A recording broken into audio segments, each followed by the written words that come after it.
Zeus's teeth were clamped onto the man's leg. There was no blood, but there was pressure. The dog's jaws were locked just below the doctor's kneecap. The man couldn't move. Claire and Greg watched the scene at the door in shock. Claire screamed, "Zeus, let him go." The dog didn't move. His eyes were locked on the man's. His ears were pinned back. The growl coming from his throat was terrifying. Greg lunged forward. "Oh my God, I am so sorry." He tried to pull on Zeus's leash. The dog didn't budge. The man's face was covered in sweat. The black doctor's bag in his hand fell to the floor. "Please control your dog." The man was gasping for breath. His voice was trembling. Zeus still wouldn't let go. Claire looked toward the house. Milo was upstairs, sick in bed. They needed a doctor. But Zeus had been part of the family for 3 years. He was a retired police dog, and he had never behaved like this before.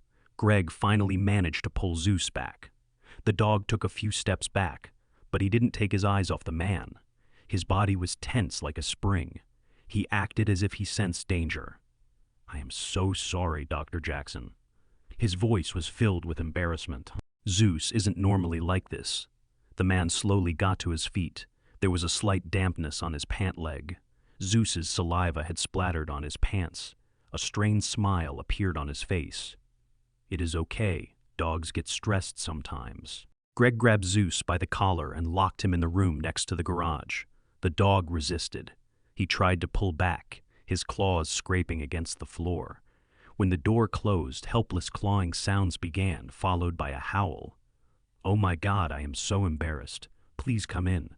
Milo is upstairs." Dr. Jackson entered. His footsteps echoed on the wooden floor. He picked up his black bag. It looked much heavier than normal.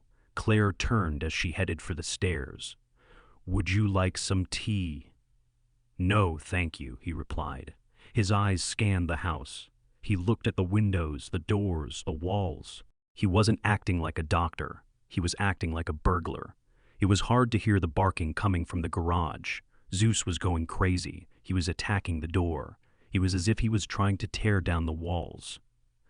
"I am sorry. He is a retired police dog. Sometimes his old habits come back." Jackson's face tensed for a moment. Then he smiled again. A police dog? Interesting. Upstairs, they went into Milo's room. The child was curled up under the blanket.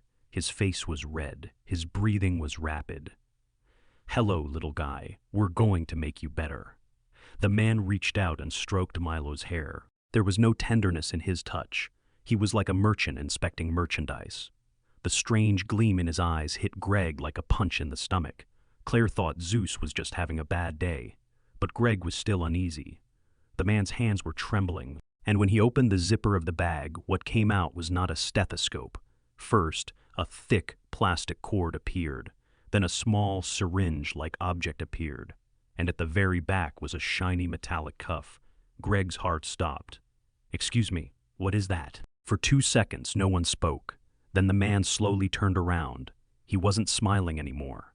"It is just," Jackson couldn't finish his sentence, because Greg had already moved. In 1 step, he was in front of the bed. He took Milo behind him. His eyes were fixed on the man's bag. "Claire, get out." Claire's voice trembled. "What is going on?" Jackson raised his hands. "Look, I think there has been a misunderstanding." "Shut up." Greg's voice was like a command. "Open your bag and show us everything." The man backed away. "This is ridiculous. I am a doctor." "Then why is there a bloodstain under your shirt?" Jackson looked down. Inside his left sleeve, a dark red stain seeped through the white shirt. It wasn't fresh, but it was there. Claire pulled out her phone. Her hands were shaking so much she couldn't press the buttons. "I am calling the police." "No," but Greg was faster. He shoved the man. Jackson stumbled. His back hit the wall. Just then, a loud noise was heard. Zeus had managed to force the door open. He had attacked the doorknob so fiercely that he had broken it. The dog shot up the stairs like a rocket. His claws scraped against the wood. His eyes were wild. Jackson ran toward the door. But Zeus was faster. The dog leaped into the air. He hit the man in the chest. They both fell to the floor. Jackson screamed. Zeus's teeth locked onto the man's wrist. The bag opened. Everything inside the bag spilled out onto the floor. There were no stethoscope, like medical instruments in the bag. There were 3 plastic ties, a bottle of chloroform, and a small knife. And worst of all, a small pink hair clip rolled out from the bottom of the bag.